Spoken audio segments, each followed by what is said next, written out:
अगला सवाल है कि शुगर के मर्ज़ को हमेशा के लिए ख़त्म करने वाला टीका। अच्छा, ये टेप्लीज़ुमैब की बात हो रही है। तो इसमें शुगर के मर्ज़ को हमेशा के लिए ख़त्म करने या कुछ साल के लिए ख़त्म करने वाली जो अफ़वाहें हैं सोसाइटी में, और शुगर के मरीज़ खुश हो रहे हैं कि हमारी जो मर्ज़ है वो ख़त्म हो जाएगी।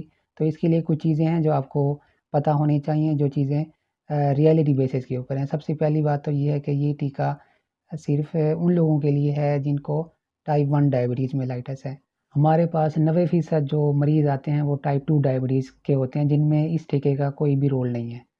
और जो 10% मरीज़ हैं उनमें एक ख़ास स्टेज होती है जिस पे ये काम आता है। वही दूसरी बात है कीमत की। अब कीमत की तरफ आएँ तो ये इसकी जो कीमत है वो लाखों डॉलर में है। उसका अगर पाकिस्तानी रुपीज़ में एस्टीमेट बनाया जाए तो वो तकरीबन 2.5 करोड़ बनता है, उस सारे कोर्स का। बेसिकली ये कोर्स है 14 दिन का, जिसमें जो इंजेक्शन है, जो एंटीबॉडी है वो हमारी वेन में लगाई जाएगी, टीके के ज़रिए लगाई जाएगी। तो ये कुछ चीज़ें हैं। अब 2.5 करोड़ कौन सी फैमिलीज़ हैं जो इसको अफ़ोर्ड कर पाएँगी? शुगर किन में ज़्यादा होती है, और वो भी सिर्फ़ 10% लोग टाइप 1 वाले।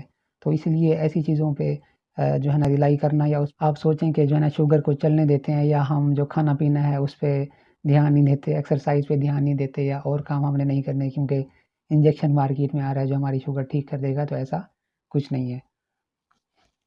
तो शुगर के मर्ज़ को अगर आपने ख़त्म करना है या इससे बचना है, तो जो रियलिटी बेसिस के ऊपर बातें हैं उनके ऊपर आप काम करें। आप वेट कम करें, आप जो है ना खाना कम खाएँ, शुगर कम खाएँ, अपनी चीनी की जो इंटेक है वो कम कर दें, और उसके बाद जो है ना जो आप मेडिसिन खाते हैं वो रेगुलरली खाएँ, चेकअप लाज़मी करवाएँ। शुगर की जो मॉनिटरिंग है वो करें, एक्सरसाइज़ करें। अगर आप मोटापे का शिकार हैं तो उसको भी साथ देखें कि मुझे जो है ना एक टारगेट बनाएँ कि मैंने इतने महीनों में, इतने दिनों में, इतने हफ्तों में इतना वज़न कम करना है। डाइट अपनी अच्छी करेंगे तो आपकी जो शुगर की वैल्यूज़ हैं वो भी नीचे आती जाएँगी। अगर आप इन बातों पे अमल कर लेंगे तो फिर आपको किसी भी किस्म के टीके की या शुगर के बारे में परेशान होने की ज़रूरत नहीं पड़ेगी।